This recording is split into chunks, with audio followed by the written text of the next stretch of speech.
BNP হাল ছাড়েনি, এবারে ধাক্কা সরকার সামলাতে পারবে না। মেধার ভিত্তিতে চাকরি না হলে দেশ মেধাশূন্য হয়ে পড়বে। জানাবো পিক অ্যান্ড চুজ পদ্ধতিতে কমিটি, বিএনপিতে অসন্তোষ। এবং সর্বশেষ জানাবো চট্টগ্রাম সিটি কর্পোরেশন সরকারি পাহাড় ৩৭ লাখ টাকার ভাড়া দেন কাউন্সিলর। এতক্ষণ শুনছিলেন সংবাদ শিরোনাম, এবারে বিস্তারিত।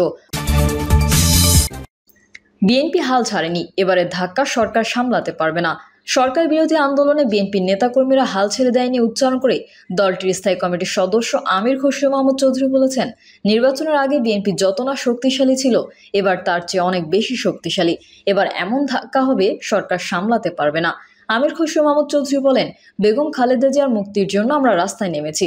যতদিন বেগম খালেদা জিয়ার মুক্তি হবে না, ততদিন গণতন্ত্র মুক্তি পাবে না।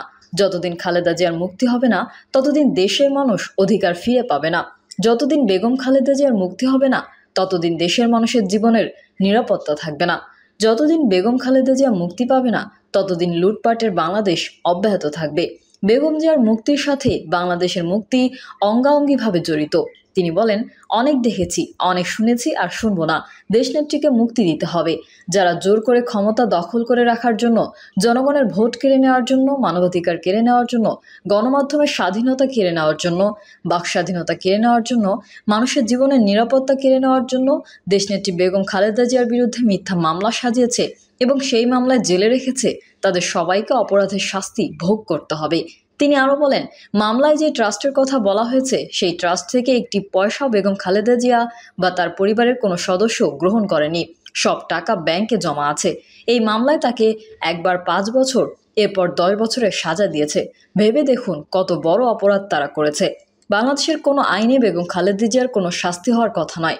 কর্তৃত্ববাদীরা, ফ্যাসিস্টরা আইনের ভুল ব্যাখ্যা দিয়ে এভাবে গণতন্ত্রকে হত্যা করে দেশের ক্ষমতা দখল করে রাখার প্রক্রিয়া চালায়। বিএনপির শীর্ষ এই নেতা বলেন, 1/11-এর সময় সামরিক শাসন চালিত সরকার বেগম খালেদা জিয়াকে অনুরোধ করেছিল তাদের অন্যায়ভাবে রাষ্ট্র দখলের বিষয়টি মেনে নেওয়ার জন্য। শেখ হাসিনা মেনে নিয়েছিল, বেগম খালেদা জিয়া মানেননি। তিনি জেল খেটেছেন, এখনও জেল খাটছেন। এখন আরেক স্বৈরাচার, আরেক ফ্যাসিস্টের বিরুদ্ধে গণতন্ত্রের জন্য লড়াই করতে গিয়ে জেল খাটছেন। বিএনপির আন্দোলন বন্ধ হয়নি জানিয়ে আমির খসরু মাহমুদ চৌধুরী বলেন, তাদের কিছু সংবাদপত্র আছে, কিছু বুদ্ধিজীবী আছে। তারা কি বলছে জানেন? 28 তারিখ ঢাকায় আমাদের বিশাল জনসভা ছিল। গুলি মেরে, গ্রেনেড মেরে, টিয়ার গ্যাস মেরে 20 লাখ 30 লাখ মানুষের জনসভা তারা সেদিন পণ্ড করে দিয়েছিল। ওই আওয়ামী বুদ্ধিজীবীরা বলে, আন্দোলন কি তাদের নতুন করে শুরু হবে? না, আন্দোলন চলমান আছে। গুলি করে, গ্রেনেড মেরে, টিয়ার গ্যাস মেরে জনসভা পণ্ড করলে আন্দোলন পণ্ড হয় না। তিনি বলেন, ভোট চুরি করে, ডামি নির্বাচন করে কেউ যদি মনে করে আন্দোলন শেষ হয়ে গেছে অথবা বিএনপিকে নতুন করে শুরু করতে হবে, আমি পরিষ্কারভাবে বলছি, নতুন করে শুরু করার কিছু নেই।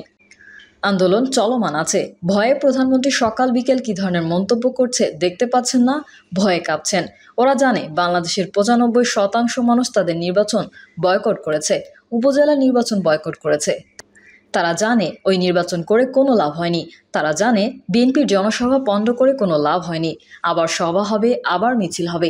বিএনপির নেতাকর্মীরা কেউ হাল ছাড়েনি উল্লেখ করে তিনি বলেন, অন্যায় যখন আইনে পরিণত হয়, প্রতিরোধ তখন অপরিহার্য। বাংলাদেশে কোনো বিচার আছে? যেখানে বিচার নেই সেখানে প্রতিবাদ করে লাভ আছে? তাহলে কি করতে হবে? প্রতিরোধ, প্রতিরোধ, প্রতিরোধ করতে হবে। আমরা সবাই প্রস্তুত। নেতাকর্মীরা কেউ হাল ছাড়েনি। ঘরবাড়ি ভেঙেছে, ব্যবসা হারিয়েছে, চাকরি হারিয়েছে, জীবন হারিয়েছে, জীবন দিয়েছেও। মামলার পর মামলা মোকাবেলা করছে। পুলিশের গুলিতে মৃত্যুবরণ করেছে, জেলে বিনা চিকিৎসায় মৃত্যুবরণ করেছে। কেউ হাল ছাড়েনি। আরও বেশি শক্তিশালী হয়ে আজ আমরা দাঁড়িয়েছি। মেধার ভিত্তিতে চাকরি না হলে দেশ মেধাশূন্য হয়ে পড়বে। বিএনপির জাতীয় স্থায়ী কমিটির সদস্য মির্জা আব্বাস বলেছেন, সরকারি চাকরিতে কোটা পদ্ধতি বাতিলের দাবিতে শিক্ষার্থীদের যে আন্দোলন তা সঠিক ও যৌক্তিক। তিনি বলেন, কোটা ছাড়া মেধার ভিত্তিতে চাকরি বা নিয়োগ হতে হবে, অন্যথায় দেশ মেধাশূন্য হয়ে পড়বে। অফিসগুলো মেধাশূন্য ও মাথা ভারী প্রশাসন হয়ে যাবে। এ দেশ ভালোভাবে চলতে পারবে না। সুতরাং ছাত্র যে আন্দোলন করেছে তারা সঠিক আন্দোলনই করছে। জাতীয় পেনশন স্কিম বাতিলের দাবিতে শিক্ষকদের আন্দোলনের সঙ্গে একাত্মতা পোষণ করে মির্জা আব্বাস বলেন, শিক্ষকদের বেতনের উপর হামলা কেন? আমি শঙ্কিত, একসময় আমার মতো মানুষের উপরেও পেনশন স্কিম চালিয়ে দেওয়া হয় কিনা। সরকারের উদ্দেশ্যে তিনি বলেন, সার্বজনীন পেনশন স্কিম কেন, কী কারণে? এই পেনশন স্কিমের টাকা যাবে কোথায়? আমাদের কষ্ট অর্জিত ঘাম ঝরানোর টাকা লুট করে বিদেশে পাঠিয়ে দিয়ে ছেলেদের গাড়ি কিনে দেবেন? মতিউরের ছেলেমেয়েরা বিদেশে দামি দামি গাড়ি চালাবে, দামি ভবনে থাকবে, আর আমার দেশের কৃষক ভাইয়েরা শস্যের প্রকৃত মূল্য পাবে না। দ্রব্যমূল্যের ঊর্ধ্বগতির কারণে দেশের মানুষ আজ দিশেহারা। আপনারা অপকর্ম করেছেন আর বলছেন সার্বজনীন পেনশন স্কিম নিয়ে, অর্থাৎ কোষাগারের টাকা শূন্য হয়ে গেছে, অন্যের পকেটের টাকা কোষাগারে ভরতে হবে। গণতন্ত্রকে বাঁচাতে হলে খালেদা জিয়ার মুক্তি ছাড়া পথ নেই মন্তব্য করে মির্জা আব্বাস বলেন, খালেদা জিয়া ছাড়া গণতন্ত্র কখনোই চলতে পারে না, তাই তাকে মুক্ত করতে হবে। কেননা তার মুক্তির উপরে নির্ভর করছে এদেশের মানুষের গণতন্ত্র, স্বাধীনতা ও সার্বভৌমত্ব। মির্জা আব্বাস বলেন, এদেশের প্রতিটি মন্ত্রী এমপি বিদেশি প্রভুদের কথায় চলে, তারা বাংলাদেশের মানুষের মঙ্গলের জন্য কোনো কাজ করে না। বেগম খালেদা জিয়া বাইরে থাকলে তারা এ ধরনের অপকর্ম করতে পারতেন না। তিনি বলেন, প্রধানমন্ত্রী একটি পদ, কোনো ব্যক্তির নাম নয়।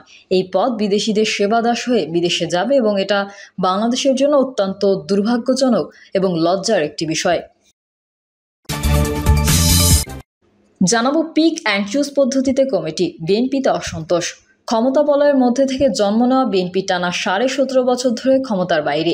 এই নিয়ে আফসোস থাকলেও নিজেদের ভবিষ্যৎ রাজনৈতিক লক্ষ্য ও কর্মকৌশল নির্ধারণে দৃশ্যমান কোনো উদ্যোগ নেয়নি দলটি, বরং অনেকটা এলোমেলো ও লক্ষ্যহীন কর্মকৌশল নির্ধারণ ও বাস্তবায়নের পথে হাঁটছে তারা। এরকম কর্মপন্থার অংশ হিসেবে সম্প্রতি বিভিন্ন পর্যায়ের কয়েকটি কমিটি ভেঙে দিয়ে কেন্দ্রীয় কমিটি কিছুটা পুনর্গঠন করেছে বিএনপি। জাতীয় কাউন্সিল ছাড়াই পিক অ্যান্ড চুজ পদ্ধতিতে কেন্দ্রীয় কমিটি পুনর্গঠন করার বিএনপির মধ্যে অসন্তোষ তৈরি হয়েছে। ক্ষুব্ধ হয়েছে দলটির বেশিরভাগ সিনিয়র নেতা। গুরুত্বপূর্ণ পদে থাকা এক নেতা 3 বার পদত্যাগপত্র জমা দেন। পরে খালেদা জিয়া ও তারেক রহমানের বিশেষ ও বারংবার অনুরোধে পদত্যাগপত্র উইথড্র করেন তিনি। অবশ্য দলীয় শৃঙ্খলা রক্ষা ও কর্মী সমর্থকদের মধ্যে হতাশা সৃষ্টি হতে পারে, এই আশঙ্কায় বিষয়টি নিয়ে মিডিয়াতে কেউ মুখ খুলছেন না। ক্ষমতাসীন দল গণতন্ত্র চর্চার সুযোগ সীমিত করে ফেলেছে। দেশে গণতন্ত্রের রেশ মাত্র নেই, মোটা দাগে হচ্ছে বিএনপির নিত্যদিনের অভিযোগ। বর্তমান সরকারকে তারা সরকারি একনায়কতন্ত্র বা স্বৈরতান্ত্রিক সরকার বলে অভিহিত করছে, কিন্তু দলটি নিজেই গণতন্ত্র থেকে যোজন যোজন দূরে অবস্থান করছে বলে প্রশ্ন উঠছে। বলা হচ্ছে, বিএনপি গণতন্ত্রের জন্য লড়াই করলেও দলটির অভ্যন্তরে গণতন্ত্রের চর্চা নেই। বিএনপির স্থায়ী কমিটির এক সদস্য সম্প্রতি সারা বাংলাকে বলেন, সবকিছুই হয় পিক অ্যান্ড চুজ পদ্ধতিতে। চেয়ারপারসন বা ভারপ্রাপ্ত চেয়ারম্যান যাকে পছন্দ করেন তাকে নিয়ে গুরুত্বপূর্ণ পদে বসিয়ে দেন। ভোটের মাধ্যমে নেতা নির্বাচন হলে মহাসচিব পদে আমি প্রতিদ্বন্দ্বিতা করতাম। রাজনীতি বিশ্লেষকরা বলছেন, গত 17 বছরও মিত্র নির্বাচনের ক্ষেত্রে বিএনপি বিচক্ষণতা ও দূরদর্শিতার পরিচয় দিতে পারেনি। দলটি কখনো জামায়াত সহ ইসলামপন্থী ধর্মভিত্তিক রাজনৈতিক দলগুলোর সঙ্গে ঘনিষ্ঠ সম্পর্ক স্থাপন করে, আবার কখনো বা দূরত্ব তৈরি করে। এর ফলে দেশের বামপন্থী ও প্রগতিশীলদের সঙ্গে বিএনপির সম্পর্ক কখনোই চূড়ান্ত রূপ নেয়নি, ঝুলন্ত অবস্থায় থেকেছে। আবার ডানপন্থীরাও বিএনপিকে আগের মতো নির্ভেজাল বন্ধু হিসেবে নিতে পারছে না, তারাও নিরাপদ দূরত্ব বজায় রেখে চলছে। বিদেশ নীতির ক্ষেত্রেও হযবরল অবস্থা তৈরি করেছে বিএনপি। বিশেষ করে ভারতের সঙ্গে সম্পর্কের ক্ষেত্রে বিএনপি তার কৌশল বা অবস্থান স্পষ্ট করেনি। কখনো ঘনিষ্ঠতা রক্ষা করে চলার চেষ্টা করছে, আবার কখনো বা ভারত বিরোধী অবস্থান নিয়ে পণ্য বয়কটের ডাক দিচ্ছে। কখনো ভারতের কূটনীতিকদের সঙ্গে শর্তহীন সংলাপে বসছে, কখনো বা ক্ষমতায় যেতে না পারার একমাত্র কারণ হিসেবে ভারতকে দায়ী করছে। ফলে বিএনপির ব্যাপারে একেবারেই নির্দ্বিধায় সিদ্ধান্ত নিতে বিন্দুমাত্র বেগ পাচ্ছে না ভারত, এমনটি আলোচনা আছে রাজনৈতিক পরিমণ্ডলে। এ বিষয়টি নিয়েও কেন্দ্র থেকে তৃণমূল পর্যন্ত অসন্তোষ দানা বাঁধছে। সূত্র মতে, কমিটি পুনর্গঠন বিষয়ে সিনিয়র নেতাদের সঙ্গে সলা পরামর্শ করা হয়নি। এসব কর্মকাণ্ডে সিনিয়র নেতাদের কেউ কেউ অসম্মানিত বোধ করছেন। দলটির মধ্যে গুঞ্জন চলছে, 1/11 উদ্ভূত পরিস্থিতি দলের যেসব নেতা খালেদা জিয়া, তারেক রহমান তথা জিয়া পরিবারের বিরুদ্ধে অবস্থান নিয়েছিলেন, তারা এখন দলে বিশেষভাবে বিস্তার করেছে। পক্ষান্তরে ঝুঁকি নিয়ে দলের পক্ষে থেকে যারা নানাভাবে ক্ষতিগ্রস্ত হয়েছেন, তারা এখন কোণঠাসা হয়ে পড়েছেন। জানা গেছে, 17 বছর পর দলে প্রভাব বিস্তারের লক্ষ্যে ওইসব বিতর্কিত তরুণ নেতারা এখন সক্রিয় হয়ে উঠেছেন। তাদের সঙ্গে হাত মিলিয়েছেন নয়াপল্টন কেন্দ্রিক কিছু নেতা। ওই নেতাদের প্রভাব ও পরামর্শেই সম্প্রতি বিভিন্ন পর্যায়ের কিছু কমিটি ভেঙে পুনর্গঠন করা হয়েছে। অভিযোগ উঠেছে, সরকার বিরোধী আন্দোলনের চেয়ে দলের পদপদবীর দখল, প্রভাব বিস্তার এবং দল কর্তৃক প্রতিষ্ঠানই এসব নেতার কাছে গুরুত্বপূর্ণ। প্রিয় দর্শক, এই ছিল এখনকার সর্বশেষ সংবাদ। আপডেট সংবাদ পেতে চ্যানেলটি সাবস্ক্রাইব করে বেল আইকনটি ক্লিক করুন। কমেন্টে আপনার মতামত জানিয়ে আমাদের সাথেই থাকুন। ধন্যবাদ সবাইকে। আল্লাহ হাফেজ।